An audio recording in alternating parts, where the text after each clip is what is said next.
Hello? Is this thing on? Are we live? Can everybody hear me? Who am I? That cuckolito, of course. Can you believe he streamed yesterday after I graciously decided not to stream so I could work on my video, and then I had to watch his stream instead? Now that's frankly embarrassing. You know, I was walking to the car for this great stream, and I thought to myself, remember when we used to play games? I was like, that's the greatest streams of all time.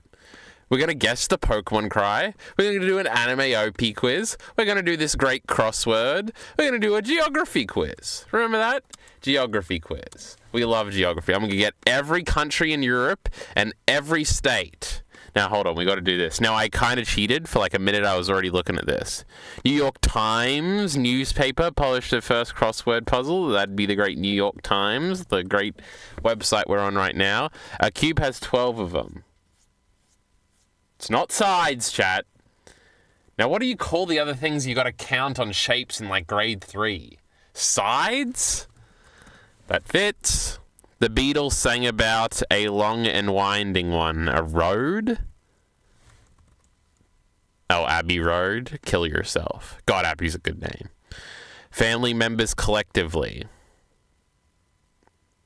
Us. Well, this just don't make no sense. It's edges, isn't it? Oh, I'm a genius. You're slaying to drag a queen. Slay! You're slaying to a drag... Oh, to a drag queen. Also, tell me if my microphone is doing that cutting out thing it likes to do. I don't know. Same here, kiddo. I don't know how they want us to spell kiddo. What does Joel say in that one trailer chat that we just talked about? What are you doing here, kiddo? Pipe or pump instrument? It almost looks like Omega. Is a seed. Run away from the scene. That doesn't make any sense. Things often skipped while listening to podcast. Ads. Well, then what is this?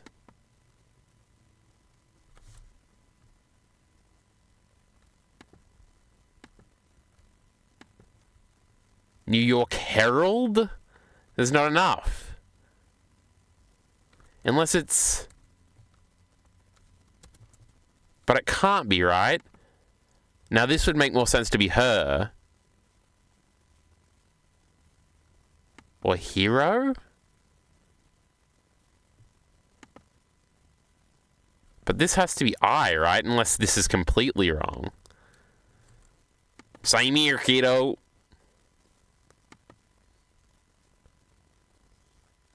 Now, this could be organ, which makes sense. Sled. Sled away from the clean. Fleed? But isn't that 2 E's? Maybe not. He fled the scene of the crime. Kill yourself. A place for a couch potato. Did I even read this one? To loaf. Oh, loafer. Oh no, it's sofa. Kill yourself. Same here. Sergeant. Road edges. Family members collectively. I'm confused. Now, there's no reason for this to be H, right? Is it world? The New York world? So don't? So do? It could definitely be 2 words. Oh, let's just reveal this fucking puzzle. I'm giving up.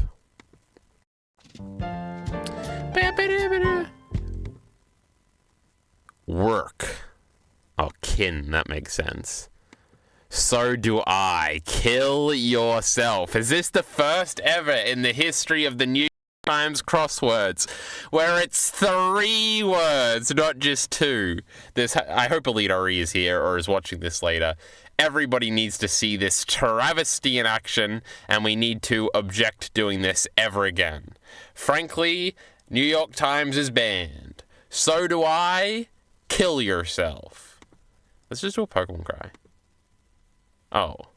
Why do I have to select a generation? I want it to be random. Why do I get multiple choice? Nidorino. Oh, I gotta do 10 questions before I can tell if it's right? Is it Graveler or is it Ekans? It's Graveler. I know it from Gen 3. It seems familiar, but all these are relatively rare Pokemon. I feel like it's this, or it could be any of them. There's also a super familiar one. So, maybe Caterpie?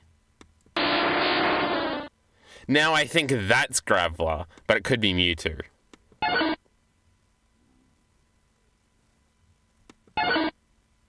It's not Magikarp, right? You know what I'm thinking of? I'm thinking of like the Gen 3 dance they do when they get thrown out. And I could see Magikarp like shaking.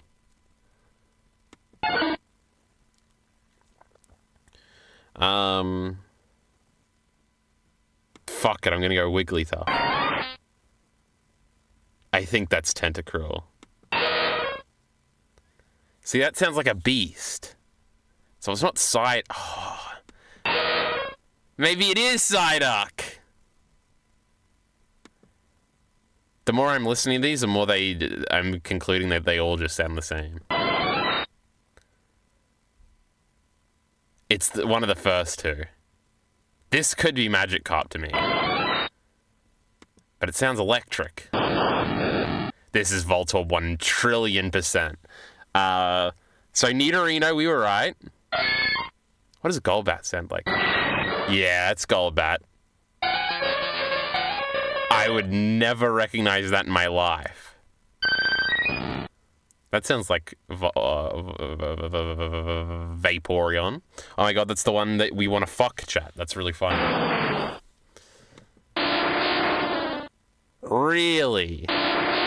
We never heard one, so the later one isn't Graveler either. Okay. Primate. That would make sense why I've heard it. Butterfree, I was close. Yeah, it does sound like it's flying a little more than this one. Do they sound similar because they're evolutionary lines? Or do they all just sound the same? That sounds different. That sounds very different. Ah, it was Graveler.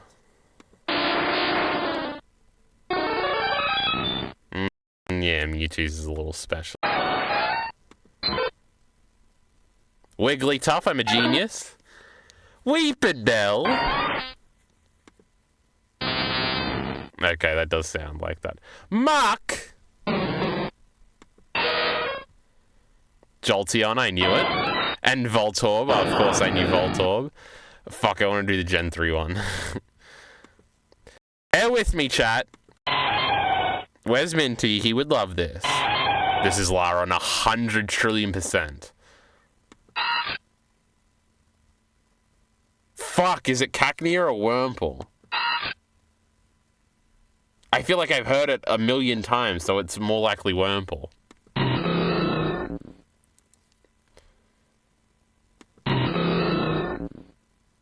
Camerupt.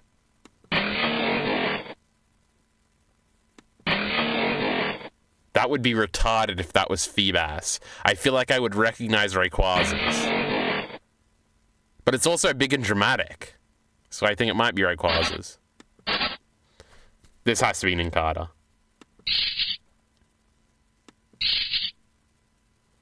It sounds ominous enough to be Deoxys. I feel like I know the Torkoal one and that's not it. Ah! It's either Surskit or Deoxys. What a range of Mons. I'm gonna go with Deoxys. It's not Wynut. I think it's Sharpedo, though it could be Camerupt. No. This is Ludicolo 1,000,000,000%.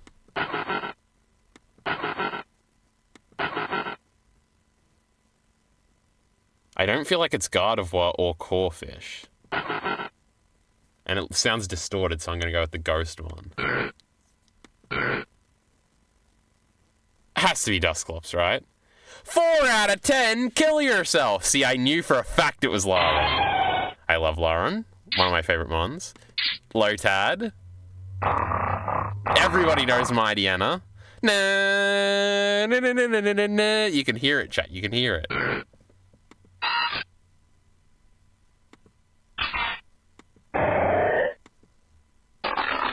So it was Blaziken. Oh, of course that's the Camerupt one. I don't recognize the Sceptile one at all. It was Flygon.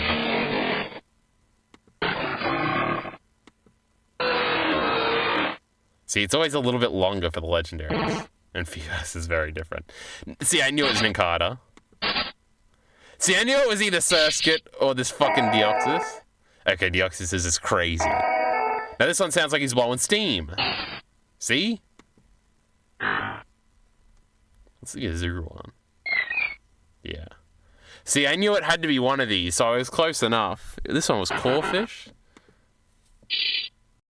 That makes sense. Ah, we love Baltoy. Hey, press play. Got it. Oh, there we go. That sounds like Gardevoir. That's a retarded Splink one. Anyway, we won't do that longer. Anime music quiz, are we ready? Hold on, did we tweet anything? We finished Fleabag, chat. If you've got any questions, I'm away. But I don't think we are. Do I have to ban a bot myself? This is crazy. I don't even know how to do it. Pin this message, click to reply. I don't know. Oh my god, it says 4 viewers. We just spiked out of nowhere. Minty, if you're here, we were just doing a great thingy. No outlines minefield. Kill yourself. Continue without supporting us. I hate you. Let's just do the US states one. I just want... This will be so fast, chat. You've never seen somebody do it faster. Kill yourself. I'm not typing, you fucking... Oh, this is on Sporkle. We do love the great Sporkle, though. It's this one, right? Yeah. States? Because we don't care about Europe. We only care about the United States. Oh my god, I don't know why we're speaking to me and I don't know how to turn it off. Sound off. Speedrun mode.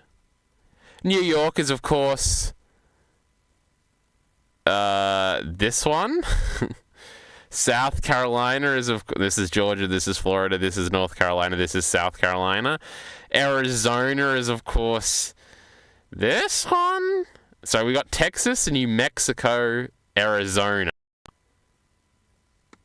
Yo, I'm a fucking god, chat. Oregon is the top one, right? No, it's not. I always get confused. Oh, I'm a fucking genius. Massachusetts. That's that one, obviously. Idaho is one of these ones, and I'm leaning towards this one. Oh, I'm a 100 from 100. Michigan is this one. Kansas cannot. Nebraska's the square one, I always think, but that's not true. We'll come back to it. Louisiana. So we got Oklahoma, Louisiana, Mississippi.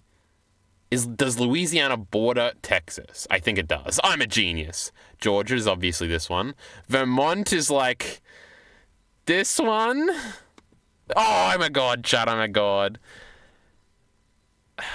Ohio, Illinois. Ah! We got one wrong.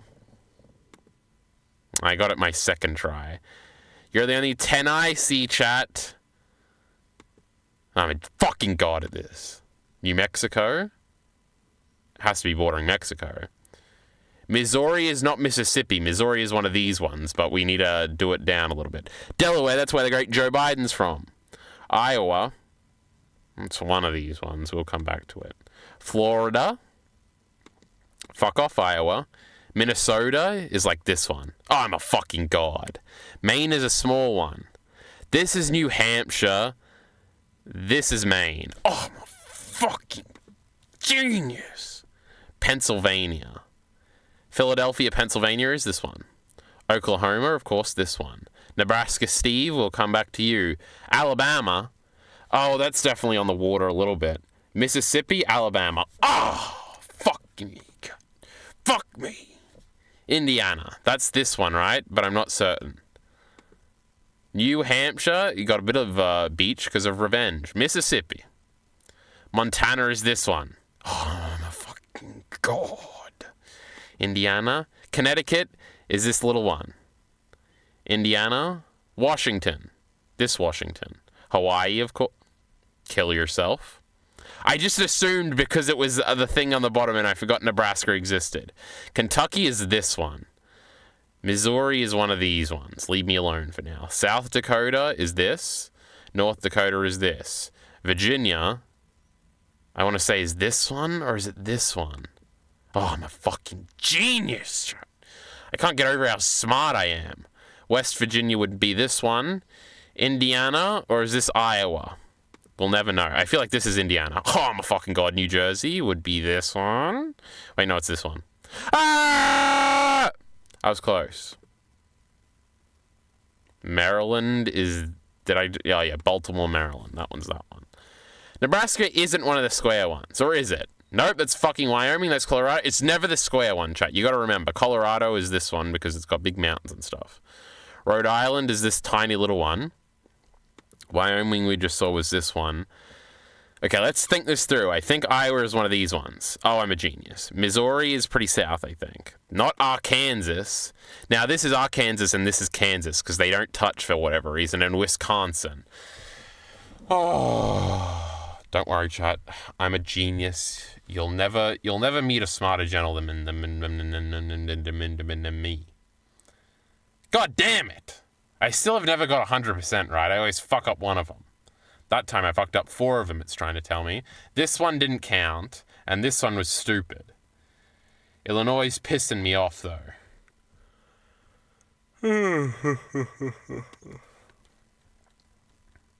Is this the anime quiz site we tried, but I couldn't use? I think so, right? Oh my god, I already have a login. But, you know, it doesn't work. Guess the daily anime opening quiz. Is this a better website? But is it embedded? I don't know anime. Skip. Oh, it gives you like more information. That's kind of cute. 10 episodes. PG-13 teens are over. Isekai, I don't know, it could be like Konosuba or something. The studio. Oh my god, it was Konosuba. I'm a fucking god. Play previous days. Do I have to pay or some shit? Oh my god, let's go to OP1. What did they choose for their very first day? Except... I don't know. Fall 2017? I wasn't watching anime in 2017. As in, that's too late for me, chat, not too early. Black, no. Actually, yes. Right. Mystery romance.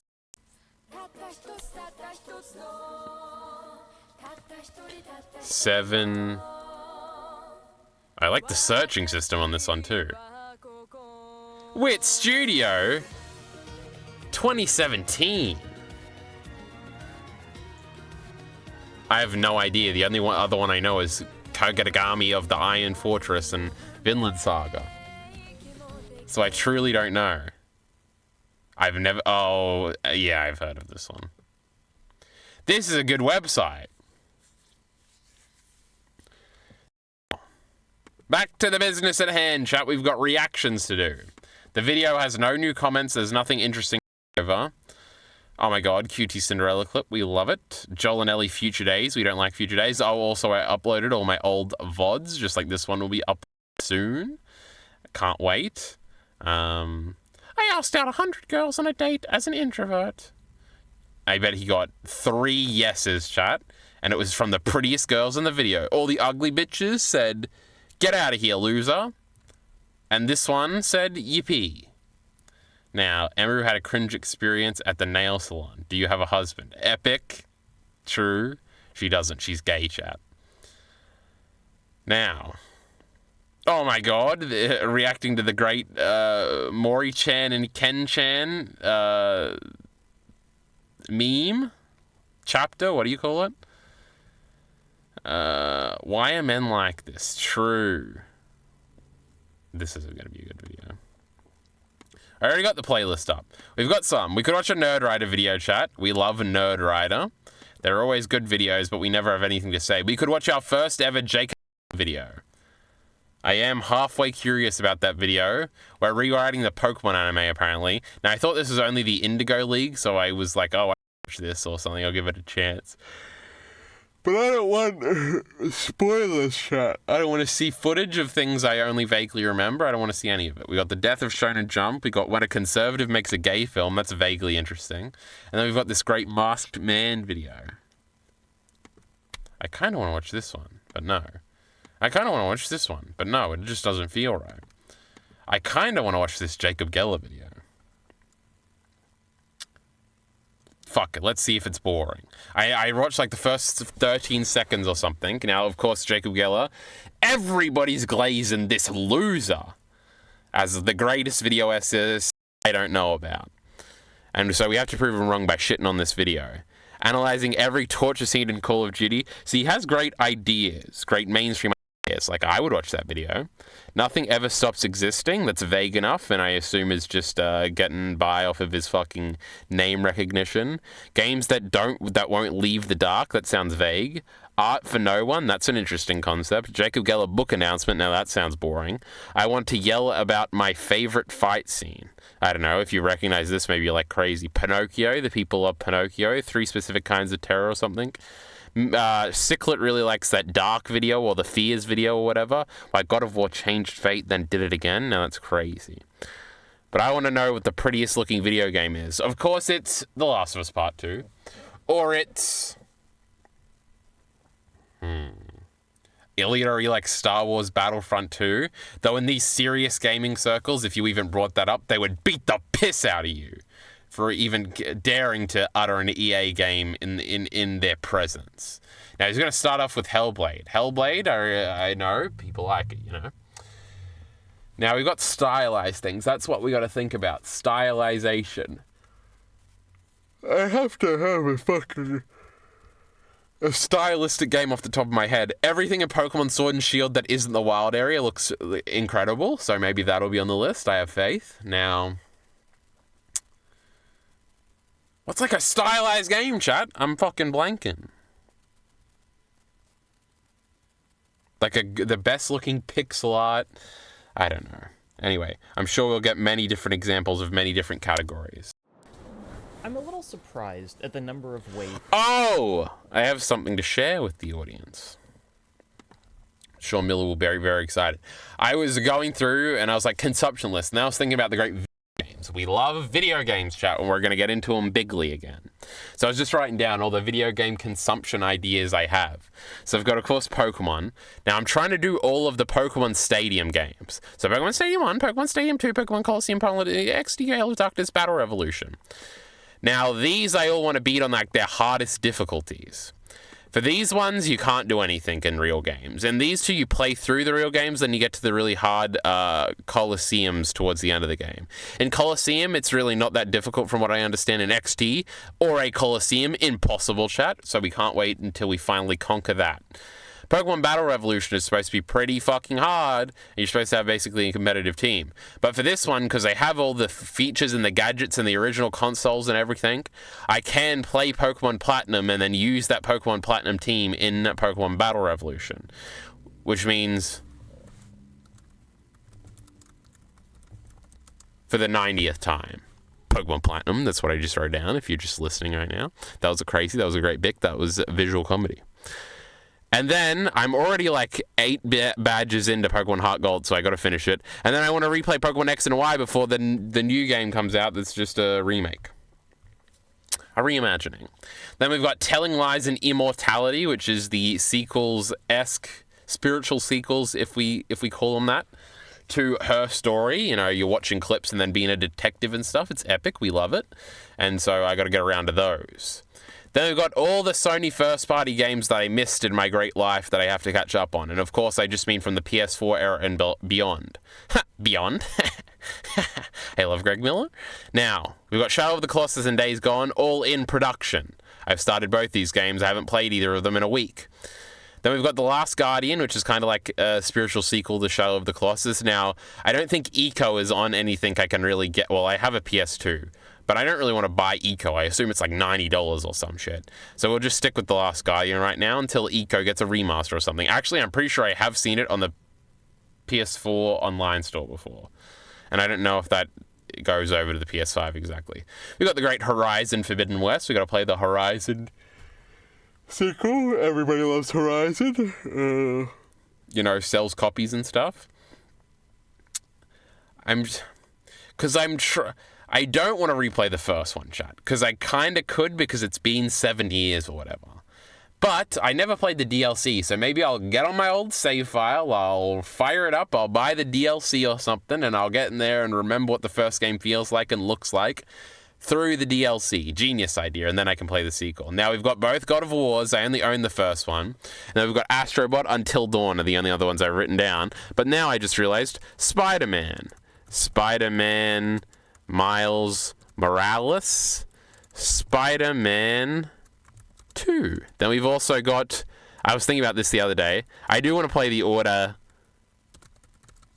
1886. It's a short game, it's like an Uncharted ripoff, but cool and stuff.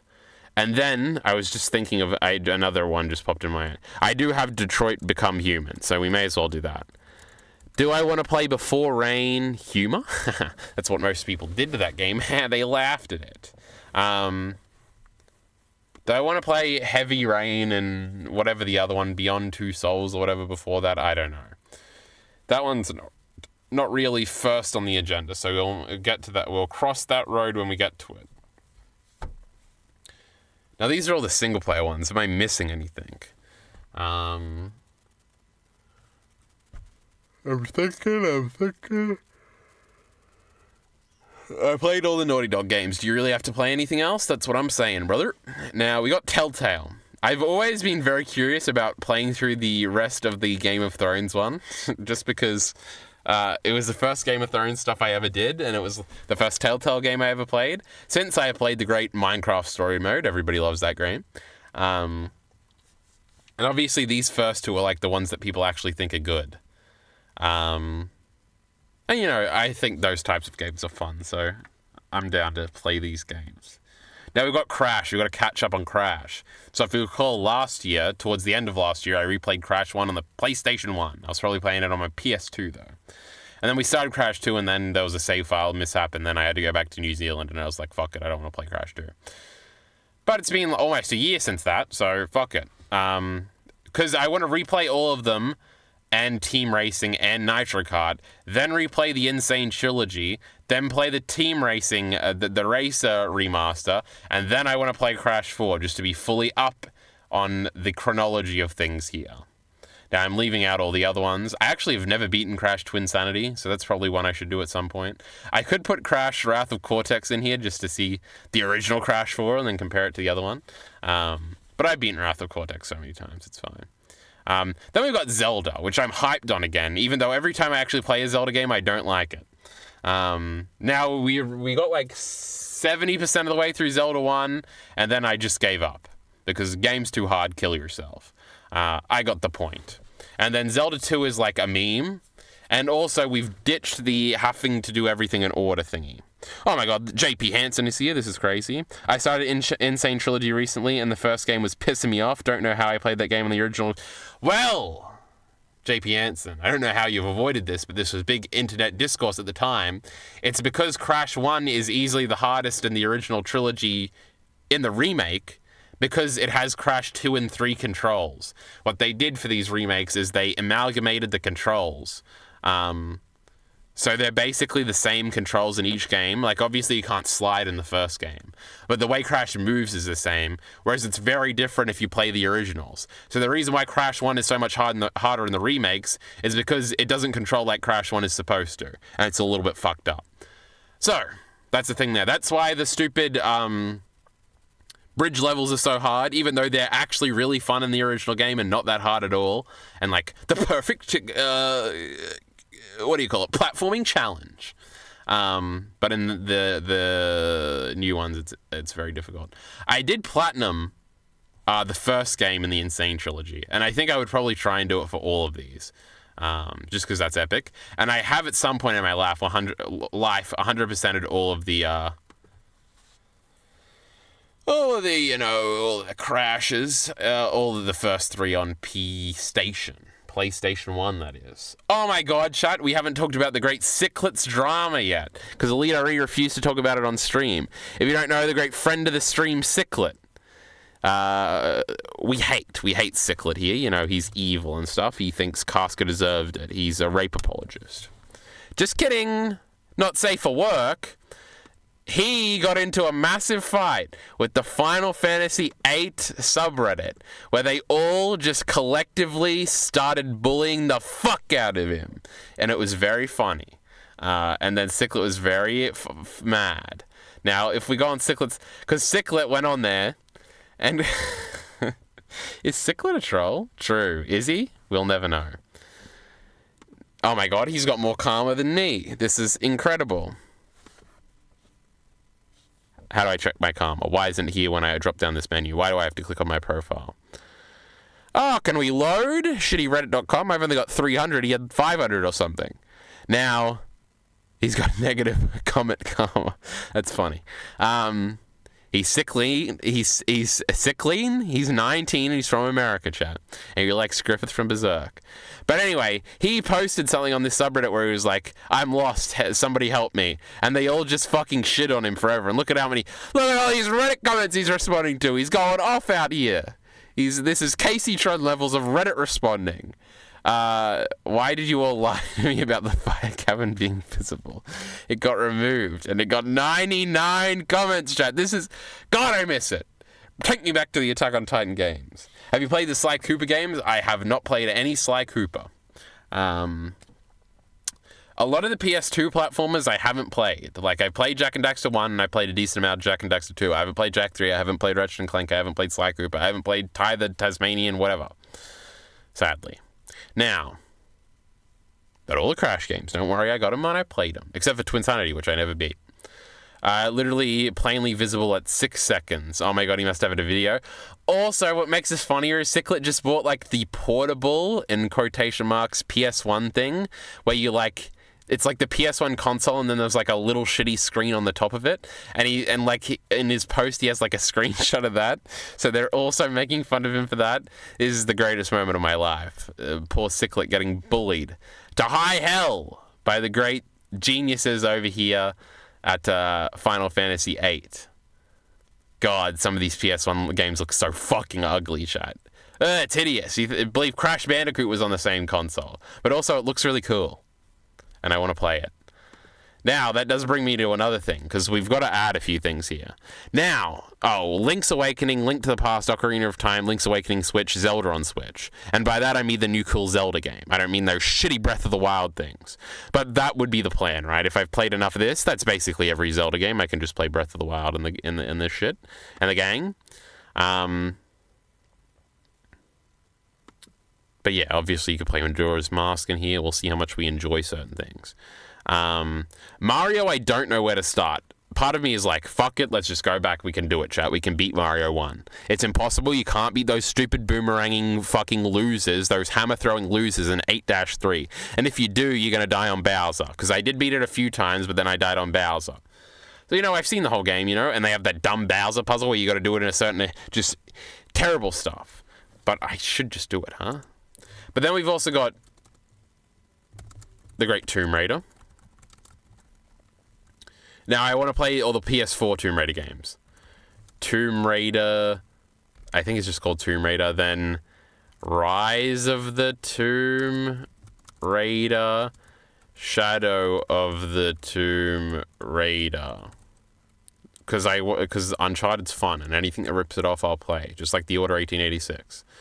But then we've also got... What were we just talking about? We've got Final Fantasy...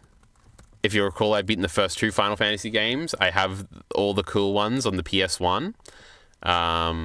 So like and I also have Final Fantasy 3 on the DS, but that game's boring and looks ugly and I don't want to play it. So we've got Final Fantasy 4, Chrono Trigger, because we're just going to include it. Final Fantasy 5, Final Fantasy 6, Final Fantasy 7, which I own on PS4, but I would probably want to get on PS1. And then we've got Final Fantasy 8, Final Fantasy... And it goes on from there. I would play 8, 9, 10, 10-2. Nothing after 10-2, because then they become shit games. I don't really care to play 15 or 16. I would want to play Remake. But yeah. And like Chrono Cross, if I like Chrono Trigger enough.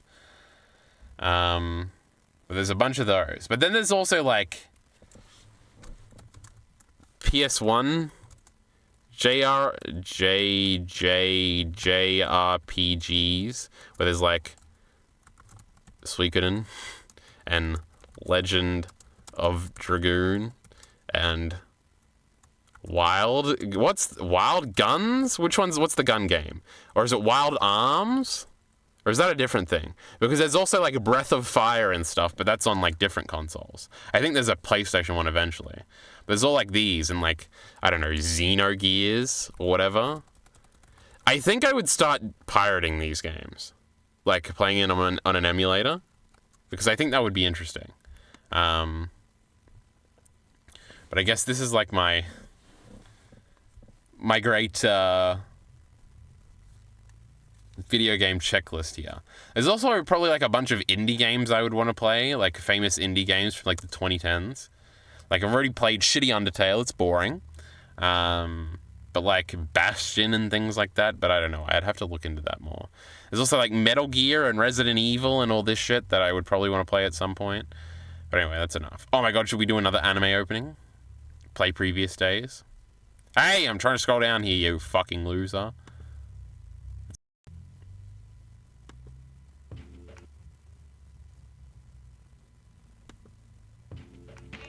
It sounds familiar. It's like a boom bop one. Is it Samurai Champloo? Though it's not, and I feel like I gotta watch more Die Buster today, chat. Oh, I'm a fucking god! Kill yourself, everybody.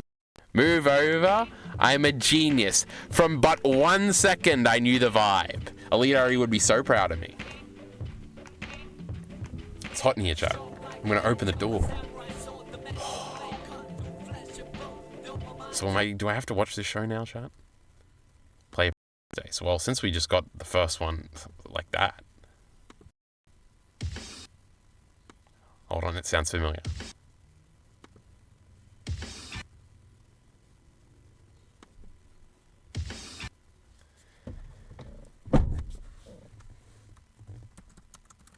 Is it?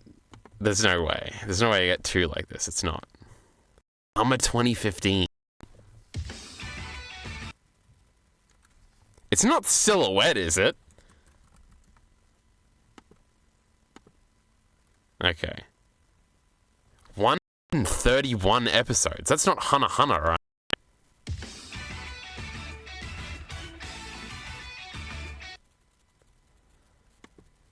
No, because it said 2015. That's too early for like Black Clover. It could be 7 Deadly Sins or something. Though I don't think that has that many episodes. Shut up, you know it's a shonen.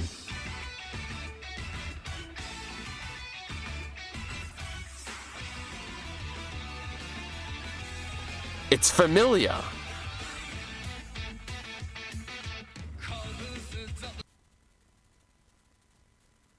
2015.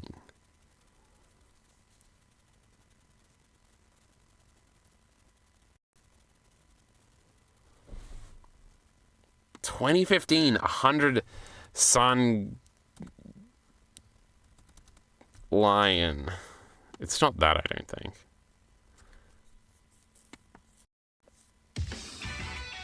Is it like Baki?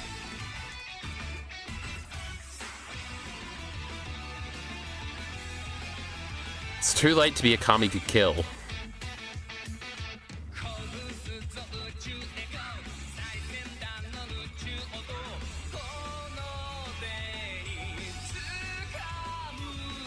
Tokyo Ghoul Re. Toei Animation? Is it a One Piece opening? No, because that has way more episodes. Is it like Dragon Ball Super or some shit? Kill yourself now. I did get it in the end, though. I'm a genius. I can figure anything out, chat. Now I want to play another one. Kill yourself. Kill yourself now. Everybody gets this on the first 3 seconds. This is the greatest game of all time. It sounds familiar. It's not Full Metal Alchemist, the first show, is it? Summer 2016.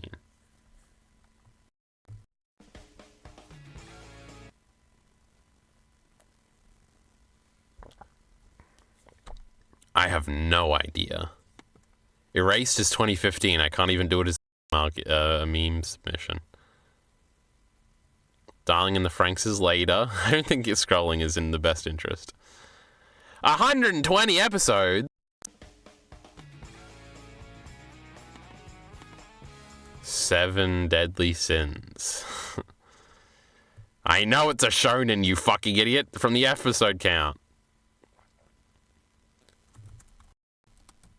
When did everybody make a video shooting on Black Clover? Gag humor high school superpower. Well, we haven't guessed it yet.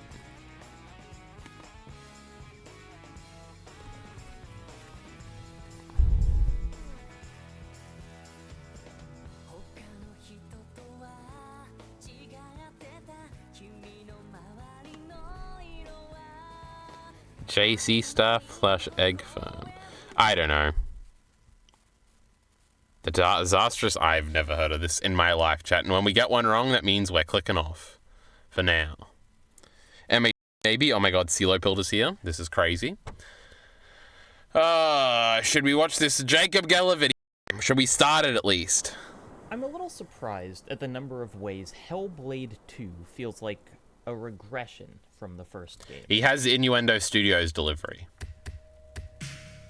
Hellblade 1, Senua's Sacrifice. Oh, I was going to watch this off stream because you can watch it in 4K. Was developed by a team of only about 20 developers at Ninja Theory and released in 2017. And then Xbox bought him and fuck everything Although up. Limited in scope, the game is ambitious. It's tackling a complex area of mental health that takes How are you today, Carl? I don't know, I'm fine. place in a world that oscillates between punishingly grounded and nightmarishly surreal, and the whole What do you an get when you advertisement. combine the power of AI with Azure? More intelligent apps, personalized customer whole thing rests on the back of the main character's performance, as portrayed by then untested actor Melina Juergens. Hellblade 2, Senua's Saga, was announced in 2019. In fact, it was the very first game announced for the new generation of Xbox consoles. The first game had been an unlikely hit. Ninja Theory was acquired by Microsoft, the game's team size ballooned from 20 developers to closer to 100, and then in 2024, we all finally got to play it. And it's interesting, you know? It's still pulling from that mix of real and surreal. It's still about Senua dealing with her psychosis. Melina Juergens is delivering another pretty unimpeachable performance. But there's a weird amount of stuff that feels missing from that previous smaller team and scrappier development. The first game had pretty memorable boss fights with a variety of creatures, but Hellblade 2... Is this going to go into an elite RE infuriating type of... You really felt the spirit of those 20 people versus this one, where there's 90 people. And feel the capitalism. Wholly excises bosses and doesn't even let you fight multiple guys at the same time. In Senua's Sacrifice, the game whisked us to a ton of memorable locations. There's a whole damn level in the Sea of Corpses. Senua's Saga centers itself totally in Iceland and struggles to make individual environments stand out.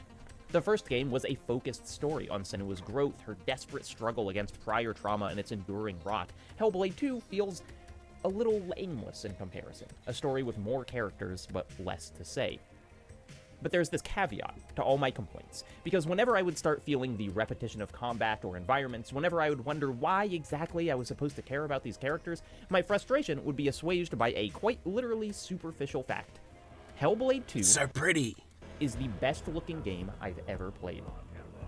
While playing Hellblade 2, a solid portion of my brain was devoted to this ongoing feat. A threatening slaver strides towards Senua, and that part of my brain goes, I've never seen someone emerge from the fog like that in a game before.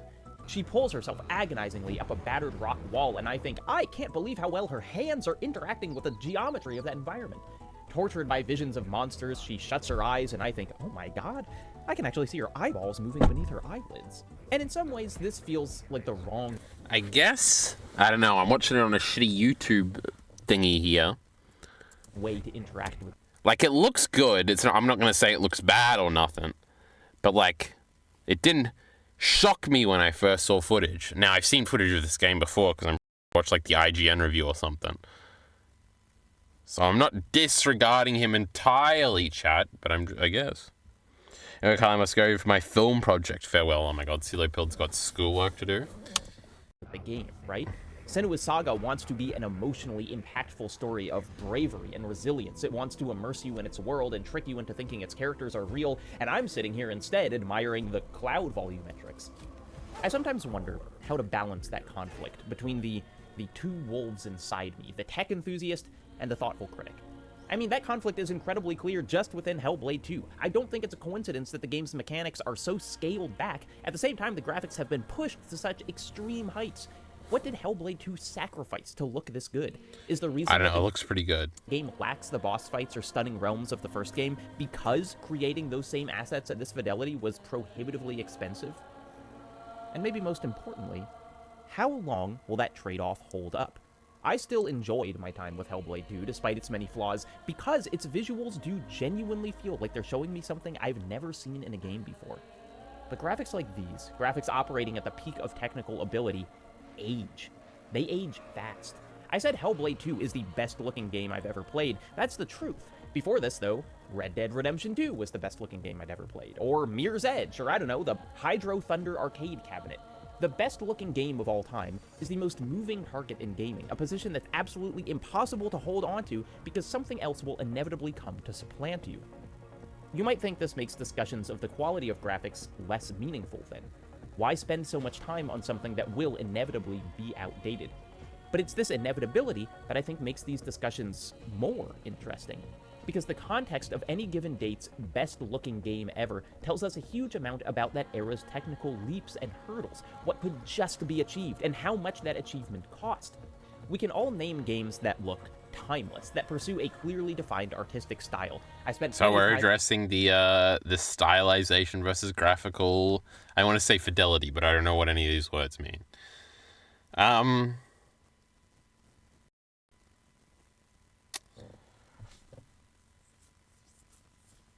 Do PS3 games look dated? I guess. So I'm thinking like The Last of Us 1. Like, is anybody going to play that and be like, this game looks like shit?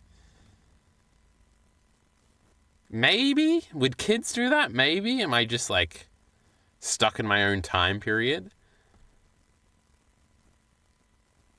Like, I was just talking about earlier in the stream, I said that about the Final Fantasy VIII screenshot where I'm like, this game's fucking hideous. But I also did the, but I kind of love it, meme. But obviously that's, like, different. But is it different? Will we look at that? Will we look at The Last of Us 1? The way some people look at... Probably, huh? I don't know.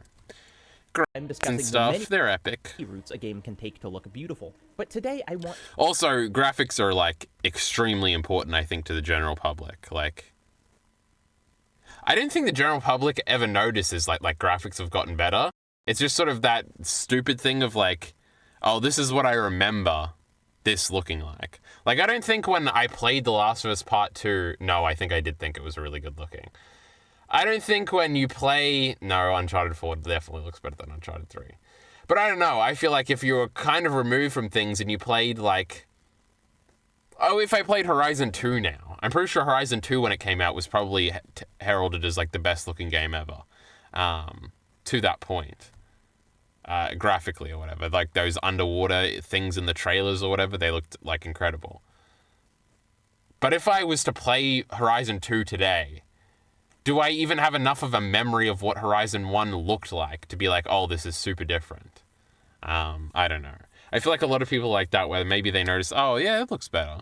But really in their head, like, they don't really remember what the old one looked like, and it's just sort of like, in your head it always looks better type thing. I don't know, this is a silly discussion. But I think, like, people on the internet will always be like, we don't care about graphics, we would much rather stylization. But this ties into something I said in my most recent video, or the pinned comment of my most recent video, where, like, the initial discourse is always the, like, sets the foundation. Like, Wind Waker will always be not seen in the same vein as, like, Ocarina of Time. Because when it first came out, people thought it looked like a kid's game, right? And everybody made fun of it. Now, everybody loves it now. Everybody's like fucking morons back then, even though they were probably the same people. Because eventually they got Twilight Princess or whatever the fuck, which looked like Ocarina of Time, but a little bit more HD. And they didn't really like it as much. And that game hasn't stood the test of time as much as Wind Waker or Ocarina of Time. So yeah, it's just like The Last of Us Part 3 can't look like Wind Waker. Even if it looked really good and it had a great art style and everything else about it was fantastic, the graphics are a selling point to a lot of people. Now, again, I don't know how well Hellblade 2 sold or if the graphics had anything to do with that, but whatever. JP Hansen says, it's an easy thing to market and that's made important to people. It makes it feel like an improvement with the money.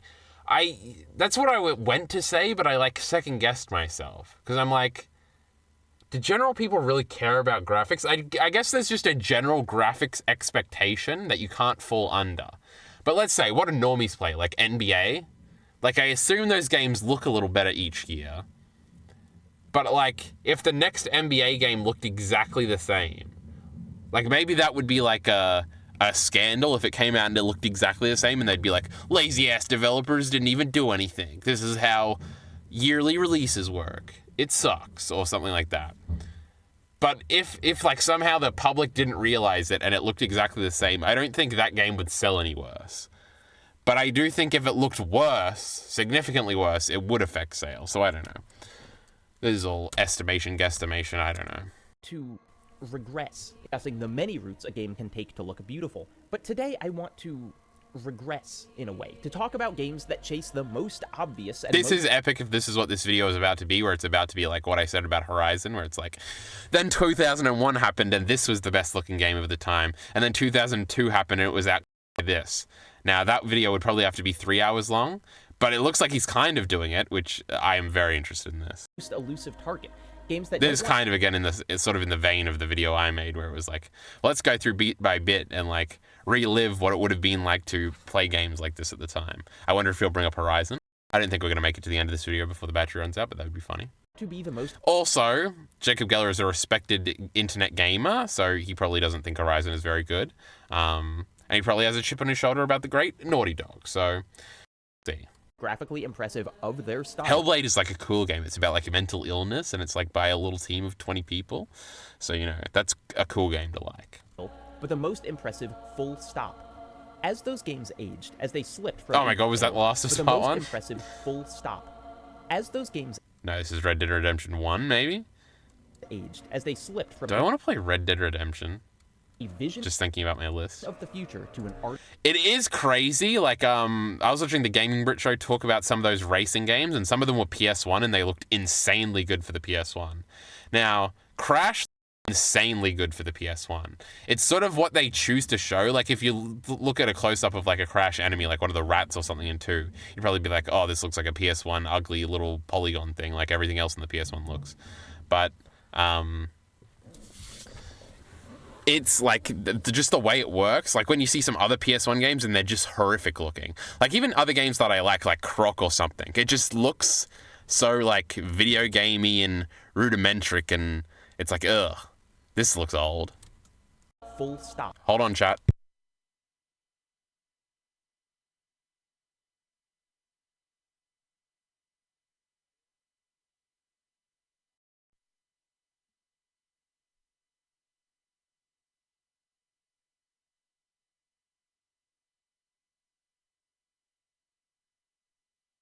Hold on, chat.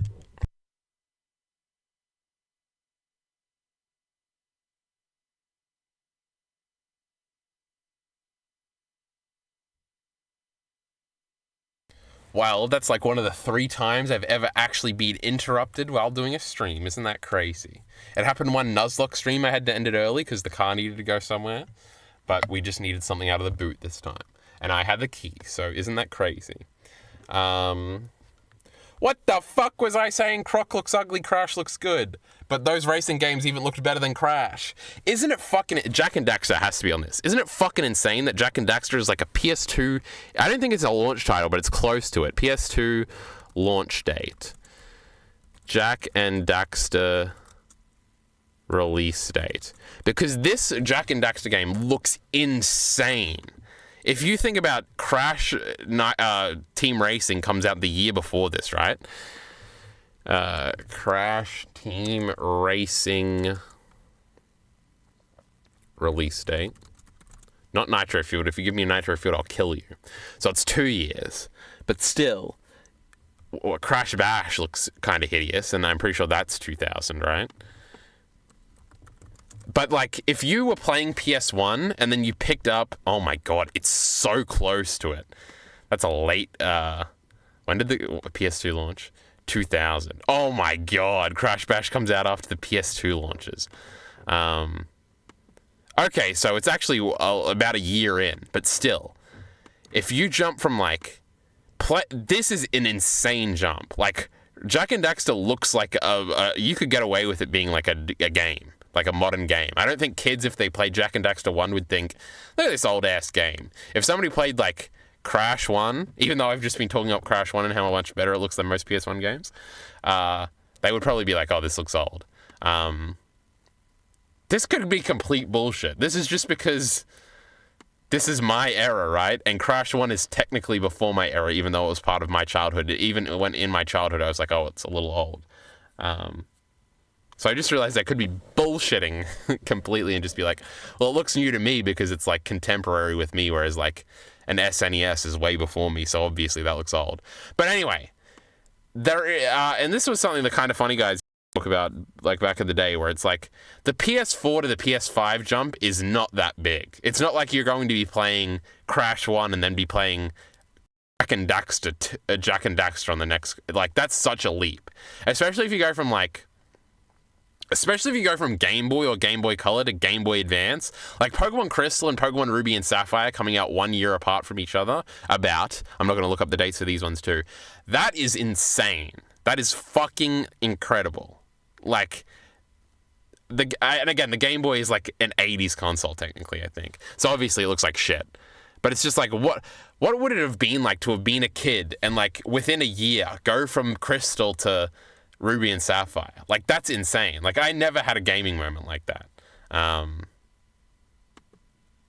But, you know, leaps in technology, they're just slowing down, and, you know, video games suck nowadays and everything. Racing games have to look good because players are seeing a lot of the same tracks and cars. That's why it's almost, yes, I do agree. But it's just like, this doesn't look like a PS1 game. This looks insane. But yeah. Racing games have to rely on improvements in physics and elements and visuals to sell a new game. As those games aged, as they slipped from a vision of the future to an artifact of the past, what became of their visual legacy? What is the afterlife of the best-looking game ever? Okay, so we're not necessarily going through and chronologically the best-looking game. I think we're going to talk about, well, Half-Life was considered the best-looking game for a little while. How did it sort of influence the games that came after it? A little bit less interesting, but I'm still in.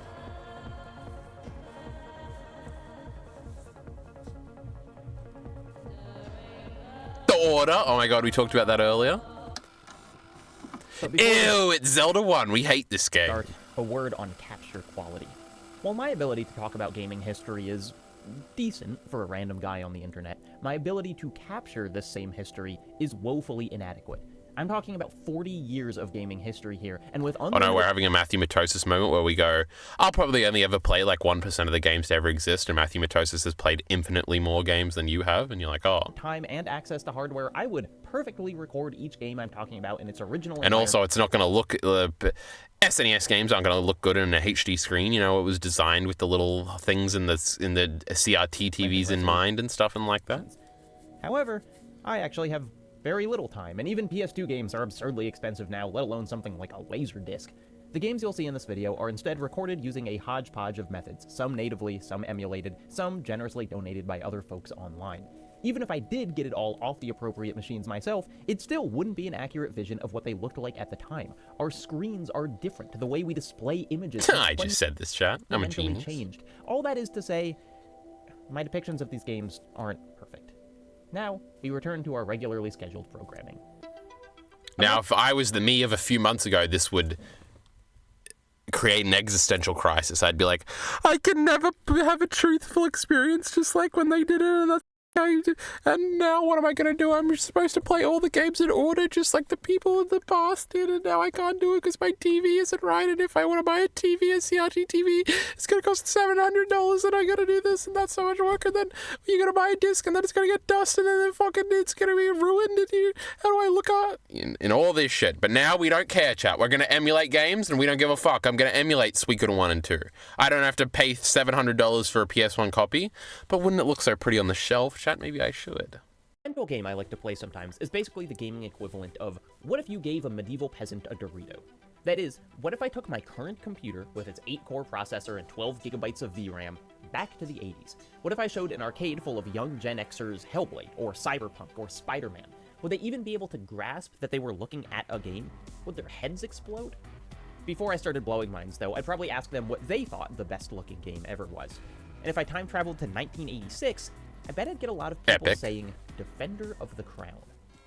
I don't know anything about this game. We're learning things, chat. I'm so excited. 1000, or simply the Commodore Defender of the Crown. The Amiga 1000, or simply the Commodore Amiga at time of release, was not marketed primarily as a gaming machine. It would have been absurd to do so. It was released the same year as the Nintendo Entertainment System, but where the NES retailed for $200, the Amiga 1000 cost $1,285. Epic. And that's without the mark. That's nearly as much as the PS5 Pro costs in Australia. The Amiga wasn't just a gaming system, it was a personal computer, complete with art and video programs and a whole host of other features. But Computer Gaming World magazine still described it as a machine designed for games. And for $1,300 in the 80s, it needed to deliver some visuals you couldn't see anywhere else. Enter Cinemaware, a development studio with dreams of turning games into stunning interactive movies. They arguably never got closer to this goal than with their very first game, Defender of the Crown.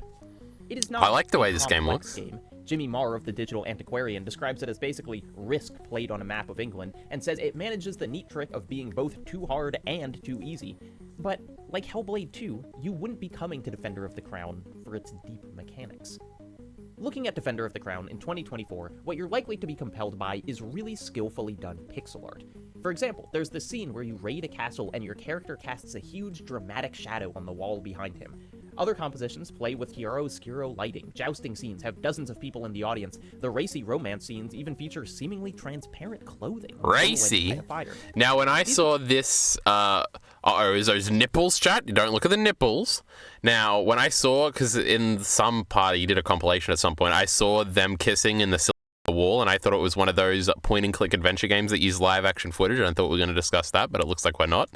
Effects and scenes even feature seemingly transparent clothing when silhouetted by a fire. These effects are artistic sleight of hand. They're manually drawn in. Things like real-time shadowing wouldn't even be dreamed of for years. Instead, appreciating what was so revolutionary about With these Lannister flags back there, crazy. Remembering that simply rasterizing Oh, the screen Joffrey. scenes of this size, detail, and color was unheard of at home. Defender of the Crown released the same year as The Legend of Zelda and Kid Icarus. The difference between those and this feels monumentally more impressive than the jump from, 480p to 4K. What the Amiga was showing sat more comfortably among full arcade machines, and often surpassed even them. And ultimately, Defender of the Crown is just a simplified game of Risk, with artfully constructed, mildly interactive animations that play in the middle. The visuals really are the appeal, as was demonstrated when the game was ported to other, less graphically powerful systems. Mar writes, virtually all the ports were much better games than the Amiga version, fixing the minigames to make them comprehensible and reasonably entertaining, and tightening up the design. Even so, it remained and remains the Amiga version that most Like this, there are some shots where it looks dated. This shot looks like a pixelated game that would be made now. find most alluring. Without those beautiful graphics, there just doesn't seem to be all that much point to Defender of the Crown. Once again, visual fidelity is matched with... So I guess the point of this video is going to be graphics isn't everything, and sort of if you focus on this, your game is going to be sort of lost to history.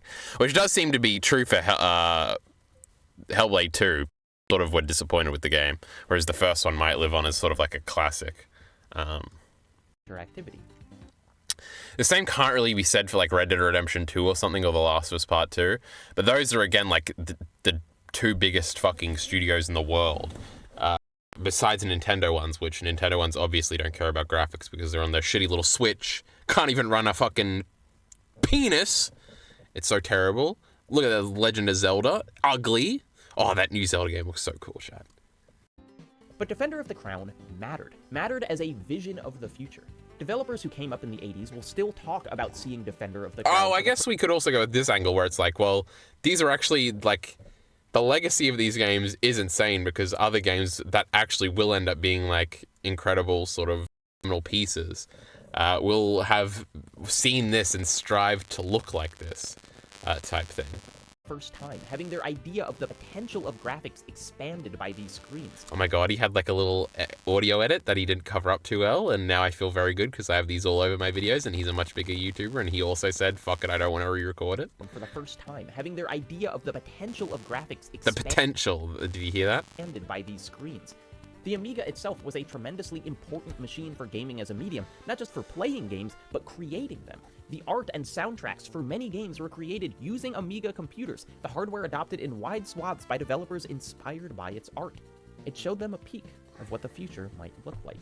It's worth contrasting Defender of the Crown with another game 3 years its senior, a game that arguably had an even greater claim to the title of best-looking game ever, the lovingly drawn, soul-crushingly difficult Dragon's Lair.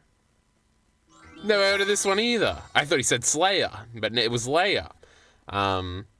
So are we in 83? Why does it say... Oh, this is the system, probably. So we're in 89 now? Dragon's Lair, a fantasy adventure where you become Okay, a looks pretty. knight on a quest to Oh my rescue god, it's animated. the princess from the clutches of an evil dragon. Did you see her boobs, chat? That was crazy. Dragon's Lair might be the pinnacle of mechanics sacrificed for... Oh my god, Tipsy listening while I do a coding project. Anyways, hey Carl, Tipsy you go. And it's dancing and stuff. What does this mean? I don't understand Twitch.com. Oh, it's dancing even in OBS. This is crazy. How did he do that? It wasn't a donation that I missed or something, right? Crazy.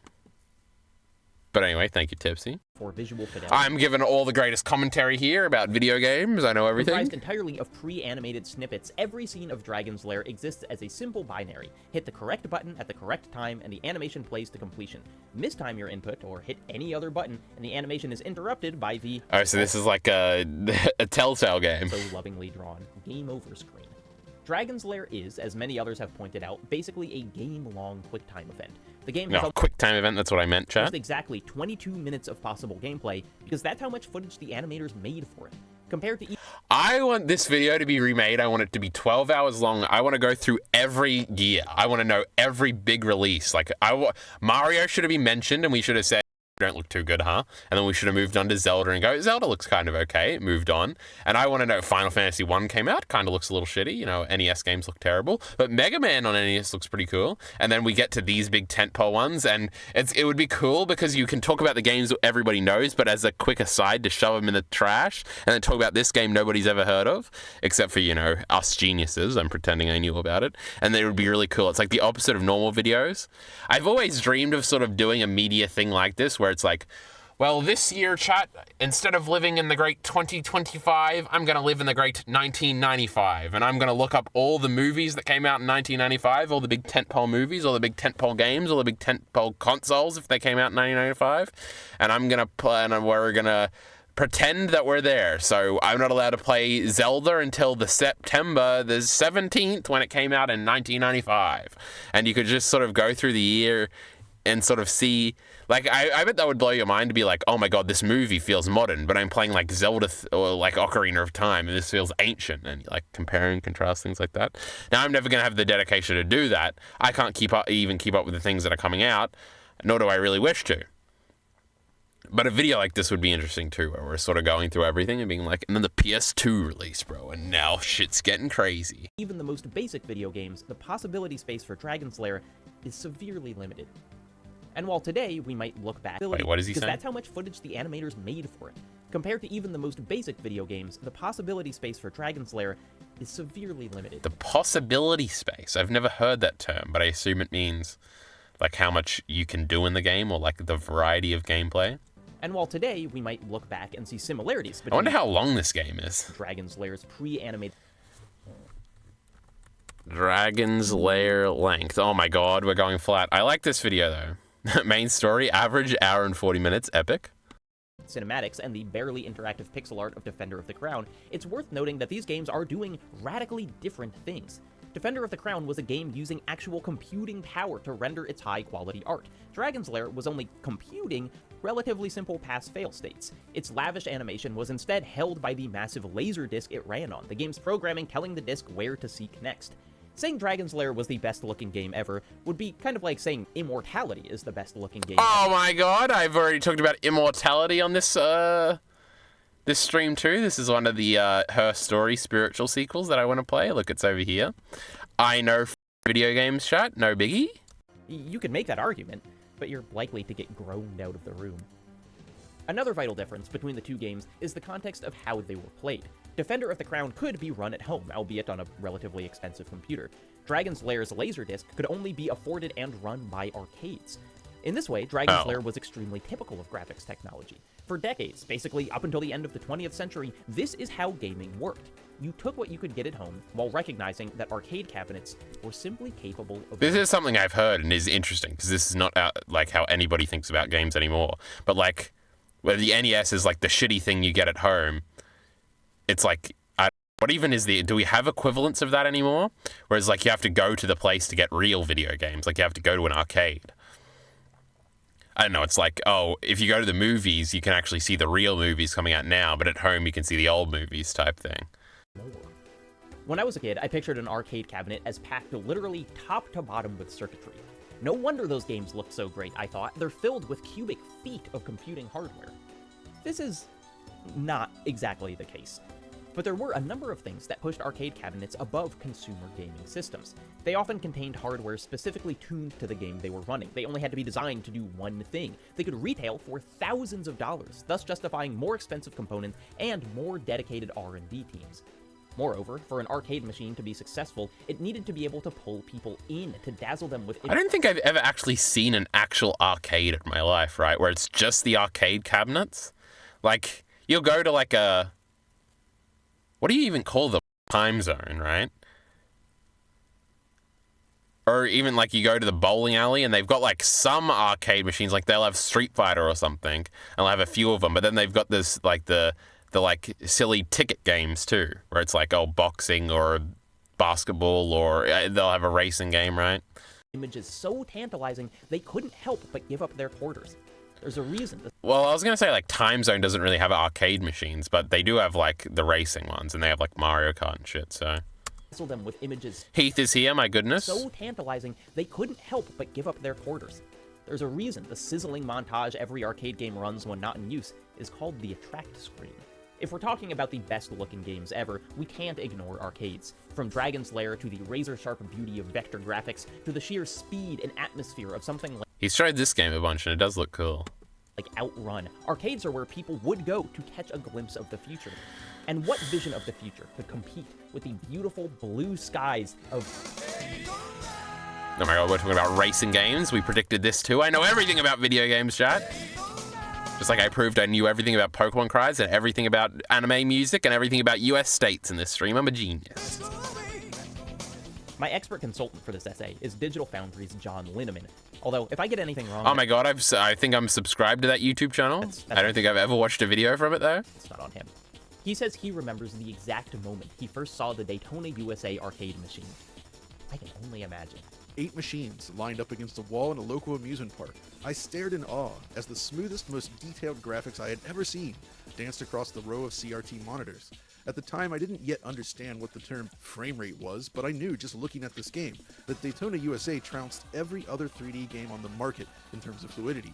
What was Daytona USA doing that other games hadn't? Well, it was running on the Sega Model 2 arcade board, a piece of hardware as close to space age as you could reasonably be. The board was literally developed in partnership with GE Aerospace. GE Aerospace has since been folded into Lockheed Martin, so I regret to inform you that Daytona USA is now a part of the military-industrial complex.